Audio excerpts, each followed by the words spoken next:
John Stuart Mill is easily one of the most influential philosophers in the 19th century, if not all of history. A person who's heard of the word liberalism has probably also heard at least a little bit of information about Mill himself, who spent his whole life attempting to implement liberal-minded reforms in England. Today, most encounter Mill by reading his seminal work On Liberty, which is considered by many to be one of the most excellent defences of not only free speech, but also liberalism at large. Mill's father, James Mill, was an ardent reformer and a companion of the famous founder of utilitarianism, Jeremy Bentham. Mill's father had decided that Mill would be given the foremost utilitarian education, and he would change the face of the world. To this end, Mill was given an education unparalleled in its depth, breadth, and early onset. Mill learned Greek at the age of 3, Latin at 8, and read all of Plato's dialogues in the original Greek before his 10th birthday, making me feel really bad about myself. He was also tutored by some of the brightest minds of his day, including Jeremy Bentham, the economist Dave Ricardo, and the classicist George Grote, who I've covered before. He had to study a wide array of topics, but he was also charged with teaching his younger siblings what he had learned. So as not to dull his mind, Mill's only contact with other children was to his siblings, ensuring that he only conversed with the best and most educated minds of his day. The results of his father's demanding education and mindful pursuit created an extremely competent thinker. Later in his autobiography, Mill would state that if I accomplished anything, I owed among the other fortunate circumstances to the fact that through the early training bestowed on me by my father, I started, I may fairly say, with an advantage of a quarter of a century over my contemporaries. While this education made Mill the man he was, it also broke his spirit. The enormous pressure of his father's expectations eventually resulted in him having a nervous breakdown in his 20s, in which he even contemplated suicide.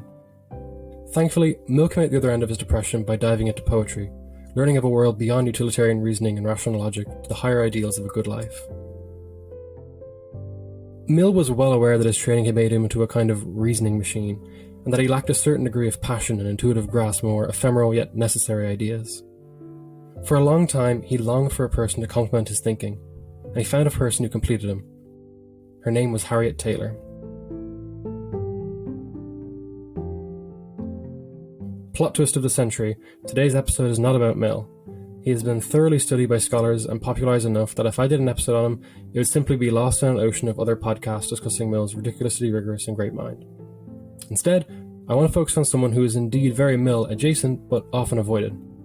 I'm talking about Harriet Taylor Mill, the longtime partner and eventual wife of Mill, whom he credited as the co-author of equal merit of most of his works.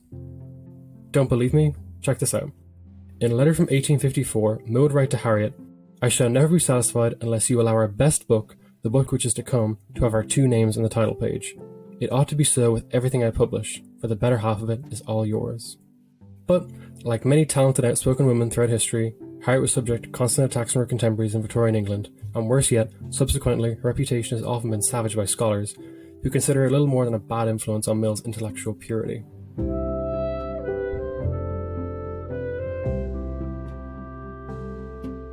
My mother has always said that behind every great man is a great woman, and Harriet is a testament to this cliched yet surprisingly truthful adage. Mill never held back when praising Harriet's intellectual abilities and her crucial contribution to his most critical career-defining writings. While it's quite difficult to precisely pinpoint every way in which Harriet challenged and influenced Mill's writings, I want to spend this episode trying my very best to vindicate a woman who I believe to be severely shortchanged by history. Without Harriet, the Mill we know today would have arguably been an entirely different philosopher. So, let us get to the star of the show, Harriet Taylor Mill.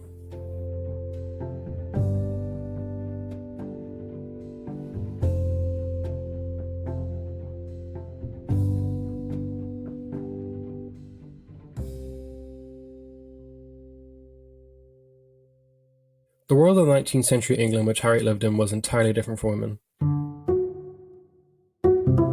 They were not expected to support themselves. Instead, they were to rely wholly on their husbands, whom they would owe absolute obedience to. The lot of women was to be mothers and wives. They could not be doctors, lawyers, philosophers, entrepreneurs, or politicians. These were all fields reserved for men, who were deemed superior in both rationality and physicality to their female counterparts. Of course, a select few resilient and strong women, despite the stigma they attracted, broke the mold, such as Mary Wollstonecraft. But, by and large, women were wives and mothers, and little else. Born in 1807, Harriet's family life was far from ideal. Her father, who was a surgeon, was often cold and cruel to his family, while her mother had a complicated relationship with her children. Thankfully, she gained an informal education at home, which, although by no means prepared her to the same standard as Mill's education, it did foster an early interest in literature and poetry. In 1823, at the age of 18, Harriet was wedded off to John Taylor, a pharmaceutical wholesaler who was almost 30. The couple settled in Finsbury area of London, close to Taylor's business, and considering the general difficulties and unpleasantness of Harriet's family home, she was actually quite happy to be with Taylor instead of being in the home where there was constant feuds. John Taylor was a man of liberal opinions. He was involved with a group of radical Unitarians led by the minister William Fox, who had been an outspoken supporter of feminism, including educated women in his circle. And unlike many harsh Victorian husbands, John Taylor treated his wife with a degree of generosity, care, and attention that would have been quite rare. He even encouraged her literary interests. But, despite his best efforts, their relationship was fundamentally unequal. Back then, husbands held ultimate power over their wives, and even if they never used their power maliciously, it hung over women's heads like a crushing weight that could be dropped without warning at any second. Harriet and John Taylor quickly had children together, 3, Herbert, Algernon, and Helen. While Harriet revelled in motherhood and diligently raised her children, there was part of her that was always longing for something beyond the duties of motherhood. Her position in life had been decided solely based on her sex. She would later write that women are educated for one single object, to gain their living by marrying, and that object being gained, they do really cease to exist as anything worth calling life or any useful purpose. Basically, once women were married, there was little else to do or progress towards. Harriet loved her children and her husband, but she wanted more from life, and thus she began to write on topics such as marriage, women's rights, and divorce from a feminist perspective. Thankfully, an opportune meeting came in 1830 that would change Harriet's life. When she was about 25 years of age, the aforementioned minister William Fox organised for her to meet John Stuart Mill.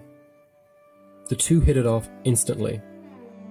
Descriptions of Harriet give us the impression that she was a gorgeous woman, being described as having dark hair and a pearly complexion. But still, above all else, Mill was attracted to her personality, which was assertive, unflinching, and passionate. Mill recounted that he instantly found her to be the most admirable person he had ever known. And most importantly, Mill treated her as an intellectual equal. The two became extremely close very quickly. Surprisingly, John Taylor allowed Mill to visit nearly daily while he was away at clubs. Part of why the pair became so close, at least from Mill's perspective, was that Harriet's personality complemented his own by making up for his weaknesses. Mill had suffered a crisis in faith for utilitarianism, fearing he'd become a reasoning machine that was incapable of expressing higher ideals. Mill admitted that he was more comfortable with a pen in his hand than giving an impassioned speech off the cuff, but Harriet was the complete opposite. She was capable of mustering ideas spontaneously. Harriet importantly gave Mill both the language and the confidence to express himself in terms of higher pleasures. The influence of Harriet's higher ideals would eventually culminate in Mill's 1861 essay Utilitarianism, where he dramatically breaks with his predecessor Jerry Bentham by introducing a distinction between higher and lower pleasures. Eventually, after a year and a half of intense friendship, an unknown event caused Harriet to break off contact with Mill. But Mill did not give up. He passionately poured his heart out into a love letter written in French, where he refused to accept their eternal adieu. This letter had its intended effect, and the pair rekindled their friendship and became closer than ever.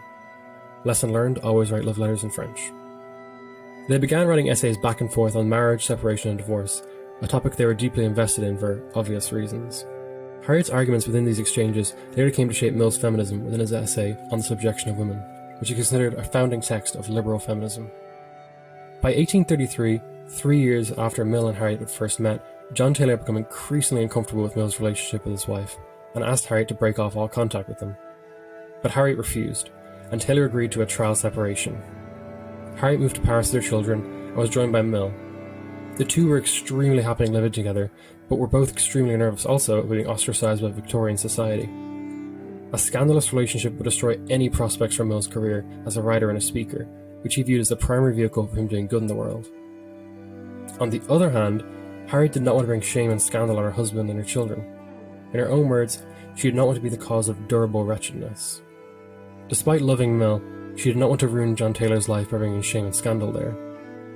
Although to a certain extent both Harriet and Mill had wronged Taylor, I think it's pretty admirable that both Mill and Harriet did not ultimately do as they wish, but instead remembered and attended to what they saw as their duties to the family and wider society. In other words, they lived their philosophy. They tried to be moral. The trio were in an odd dilemma, which resulted in a bizarre solution.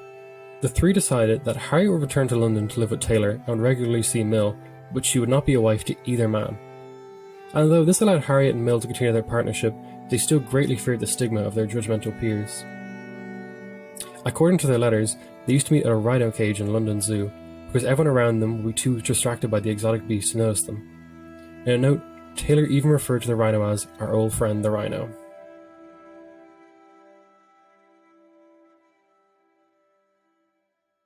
It really is no exaggeration to say that Harriet and Mill were fully fledged intellectual partners. Harriet edited Mill's work and gave him constant critiques. She was not some fangirl fawning over the wonderful Mill. She disagreed with him and was never afraid to challenge his ideas. The pair even co-authored multiple texts, including a series of articles for a newspaper on the injustices of domestic abuse.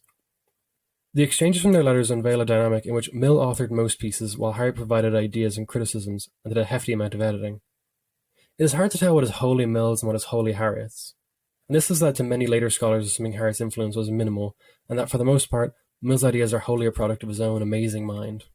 But this is incorrect. Mill himself acknowledged Harriet's role in no unclear terms. Discussing their collaboration, he would later write that, when two persons have their thoughts and speculations completely in common, when all subjects of intellectual or moral interest are discussed between them in daily life, it is of little consequence in respect to the question of originality. Which of them holds the pen, the one who contributes the least to the composition may contribute the most to thought. The writings which result are the joint product of both, and it must often be impossible to disentangle their respective parts, and affirm that this belongs to one and that to the other. In short, Mill did not think that his work was solely a product of his own creation. Harriet was a collaborator and a co-author, who often unfairly, according to Mill, did not have her name on his published works. For example, in 1848, when Mill published Principles of Political Economy, he believed Harriet's criticisms and evaluations to be of such great value to the final product that he wanted to include a dedicatory passage in the first edition praising her. But this was scrapped, possibly due to her husband John Taylor's dislike of publicity, possibly due to her own fear. But this dedicatory passage was cheekily kept for special copies of Principles of Political Economy that were distributed only to close friends. Again, Mill would later describe Principles of Political Economy as a joint production with my wife. At every single turn, Mill acknowledged Harriet not as a subordinate, but a fully fledged, equal partner. By 1849, Taylor was suffering from cancer, and he requested that Harriet cared for him as he slowly died. Initially, Harriet declined, saying that it was her duty to attend to Mill first, who was suffering from a hip injury and temporary blindness. But as John Taylor's position worsened, Harriet returned home and dedicated herself to caring for her dying husband, who would eventually pass away about a year later. As opportunistic and morbid as this sounds, at least Harriet can now marry Mill at last. After a 2-year waiting period, Harriet and Mill were controversially married after being close companions for 20 years. Their marriage was not popular, with many friends and family openly expressing their disapproval, with Mill becoming estranged from much of his family due to their marriage. Taking into account their circumstances, it is no wonder that Mill wrote in such length and on liberty about his fear of the tyranny of culture and opinion, considering he spent the last 20 years hiding his relationship with Harriet to avoid criticism and disapproval from others. The newlywed Mill family spent much of their married life at home in Blackheath Park with Harriet's children for company. Due to gossip, they increasingly became more reclusive and cut themselves off from society because of the scandal their marriage had generated. They spent their days debating, discussing, and writing content in their own company. After almost 20 years of waiting, the romance had finally been fulfilled. They could finally be together. It is rare that the lives of philosophers so prominently include romantic love, much less revolve around it. But still, the relationship between Harriet and Mill mirrored their feminist commitments to a partnership of equals. Neither dominated the other, despite contemporaries accusing Mill of being too little of a man to control his woman. But Mill had no inclination to control Harriet. He loved her because she was confident. She never pulled her punches when offering critique, and refused to compromise for expediency's sake. And he did not want some fragile, submissive housewife that his contemporaries expected. He wanted Harriet.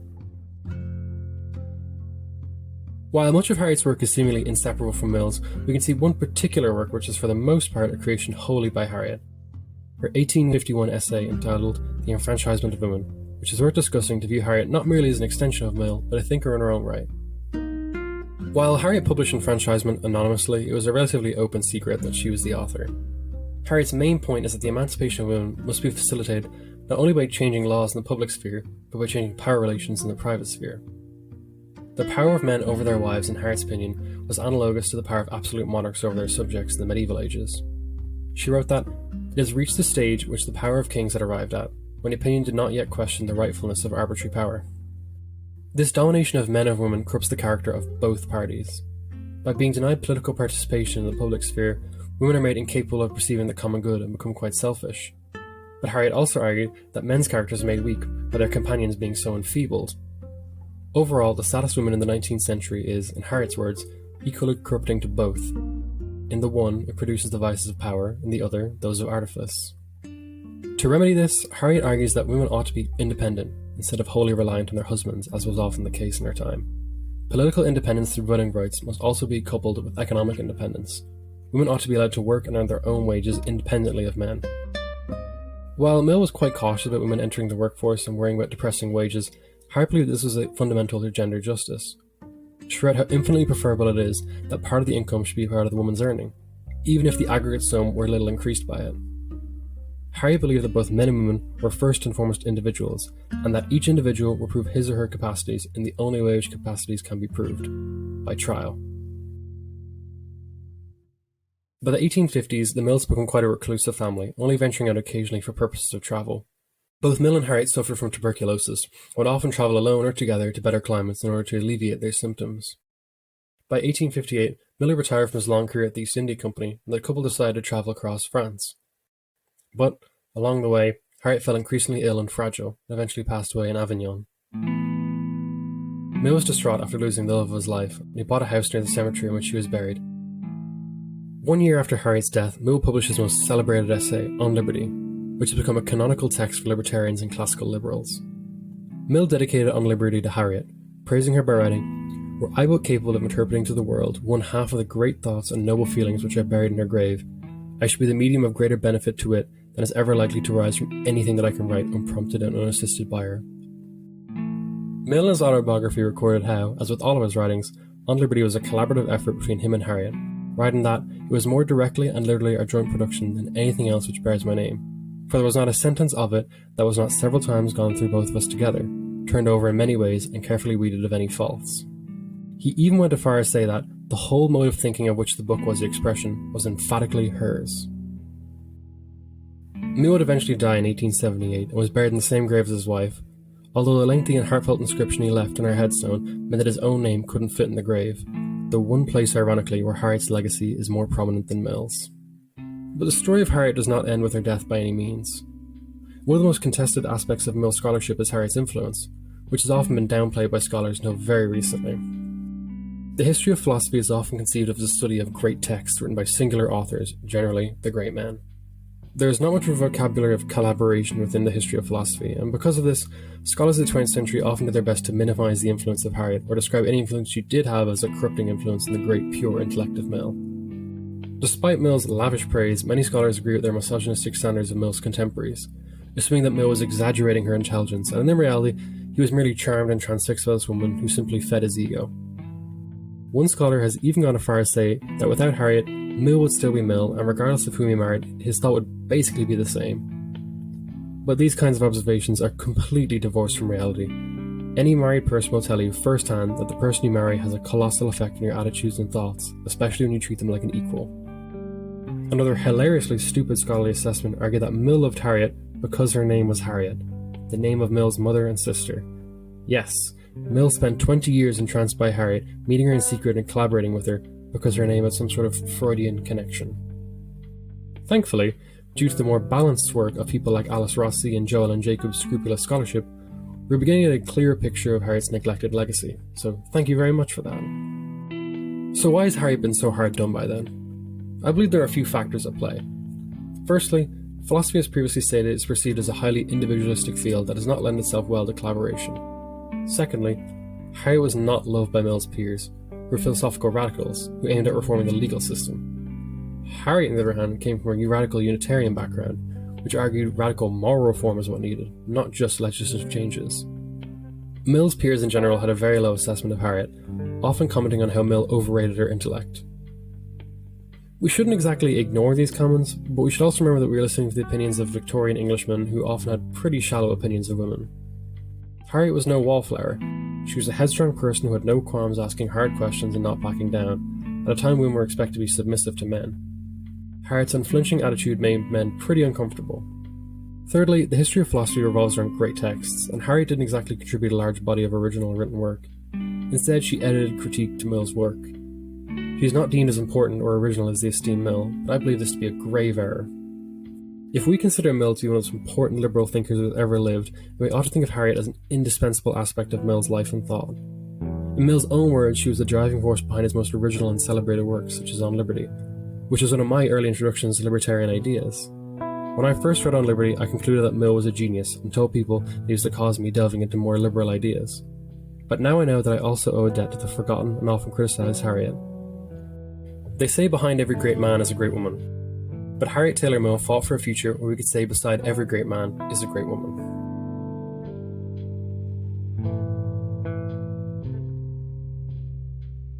Thanks a mil for listening. I hope you enjoyed this podcast, and if you did, you can subscribe on Apple Podcasts, Spotify, and wherever else you may listen to podcasts.